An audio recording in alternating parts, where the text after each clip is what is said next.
The chance for us now is the opportunity for us now is how do we get that chance again?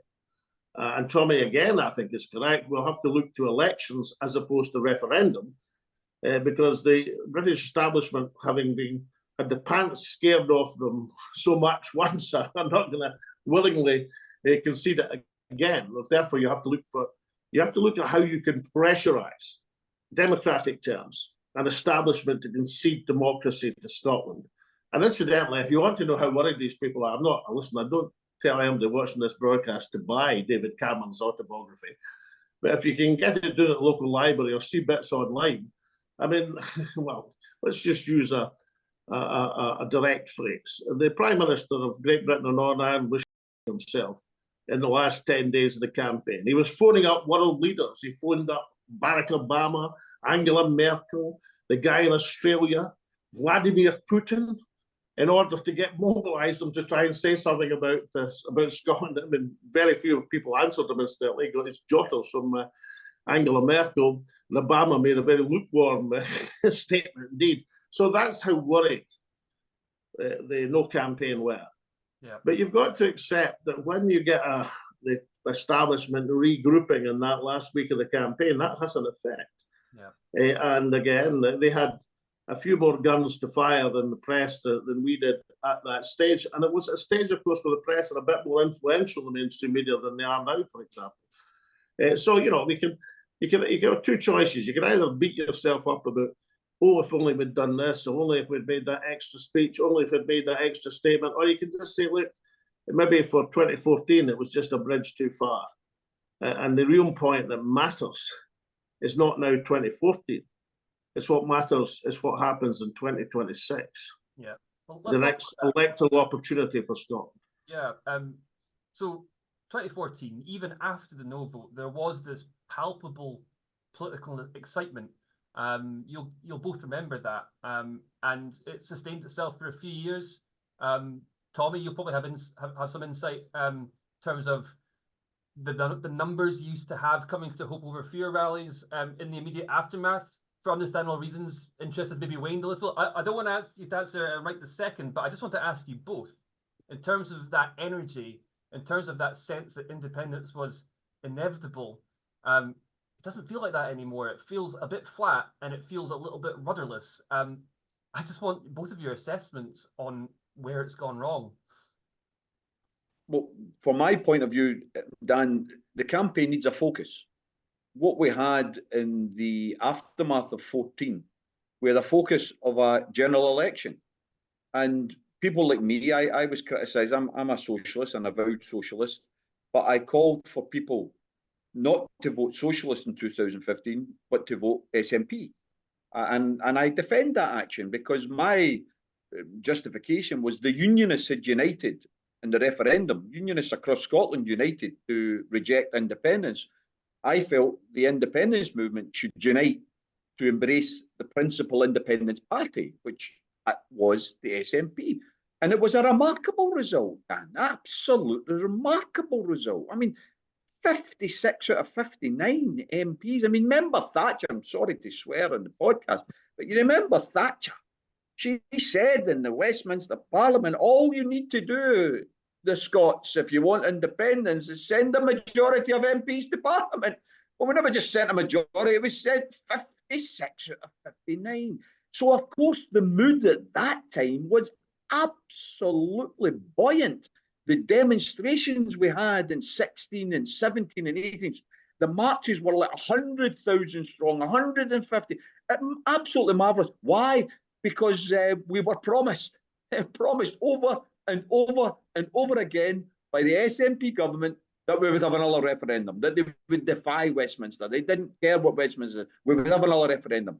And that's why we had a focus that gave us enthusiasm, that lit up the movement, Dan.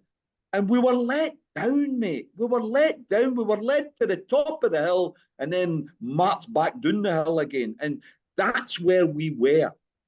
That has gone. That's evaporated that particular time.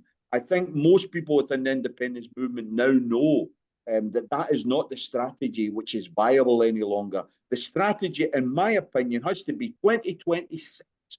we get all the parties that believe in independence to make it absolutely categorically clear that a vote for independence in 26 is a vote to begin the negotiations. We don't need another referendum. The only referendum that should be sanctioned is once we have the deal agreed with separation. And we should put that to a referendum. But we begin the deal for separation after we get 50% plus at the 2026 election. And I think that's very, very doable, Dan. I'm enthusiastic about that. We've got 2 years almost to build towards that. And I think that could get us the dream. Alex, after 2014, sorry, can I just ask, Alex, after 2014, have your successors squandered the legacy you left behind for the independence movement? Well, the legacy is not squandered in the sense that the support for independence is still there, but it's the mobilisation of that support and giving it form and substance.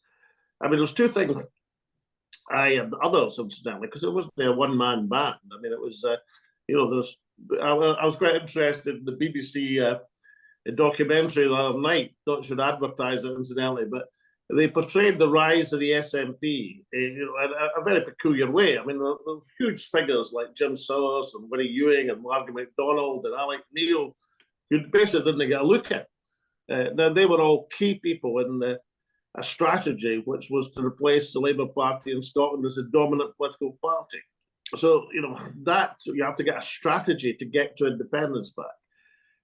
And the other thing you need, obviously, and something which I can't emphasize too much, you have to give people confidence in their government in Scotland. The government has to look and not just look, it has to be competent, hyper efficient. No one must believe there's a wasted penny in the governance of Scotland.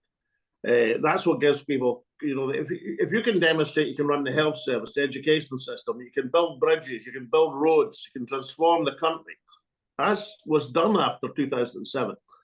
Then people would say, well, maybe if they can do all these things, they could probably run foreign affairs and the energy system and the treasury as well. So, and if you lose that reputation for competence, as the SNP unfortunately has done, then it's more difficult to persuade people on the big question. So, how do you reverse that? Well, you have to, the people who go in 2026 have to not just look like, they have to be people. They have to get some adults back into the Scottish Parliament. And here I'm not so much talking about people's political views. The range of views are always good in a parliament. I'm talking about their abilities. You've got to get people who can run things, who know the difference between self-determination and self-identification, who know what matters to ordinary Scots, who know how difficult things are for families at the present moment, and put the priority in running things properly. But everybody knows times are tough. But people will take tough times if they believe their government is looking after their interests in every possible way it can and using imagination and verve and competence to deliver what they can. So it has to be a range of people stand for the Parliament 26, not just committed to independence, but committed to running the Scottish Parliament efficiently to the best degree to deliver for the people of Scotland. So people have confidence in their Parliament and confidence in what the Parliament says. And then secondly, you need your strategy for independence.